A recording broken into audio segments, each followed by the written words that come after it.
దేశంలో మన వాళ్ళే శత్రువులతో చేతులు కలిపి చేసిన వెధవ పనులు చాలా ఉన్నాయి.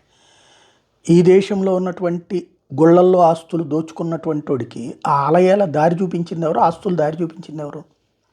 మన వెన్నుపోటుదారులే. అదే అంటుంటారు కదా, జయచంద్రులు అని. కోట లోపలే దరిద్రం చేసిన వాళ్ళు వాళ్ళే. అట్లాగే మీనాక్షి అమ్మ ఆలయంలో దెబ్బతిన్న శివలింగం ఒకటి ఆలయ అంతర్భాగంలో ఉంటుంది. ఈ శివలింగం మధుర మీద దాడి జరిగినప్పుడు ముష్కర్లు గుణపాలతో దాడి చేశారు. ఈ శివలింగం ముష్కర్ల దండయాత్ర సమయంలో ఆలయ అర్చకులు అసలైన సుందరేశ్వరుని లింగమూర్తిని ఓ బలమైన ఇటుకు గోడ కట్టి దానికి పూర్తిగా అటువైపు ఇంకేమీ లేనట్టు ఆవుపేడతో మెత్తి దానికి బూజు పట్టేట్టు చేసి రక్షించుకున్నారు. ఆలయంలో దుండగులు చూసేట్టు ప్రస్తుతం దెబ్బతిన్న ఈ లింగమూర్తిని పెట్టి అదే అసలైన మూర్తి అన్నట్టు నమ్మకం కలిగేలా చేశారు.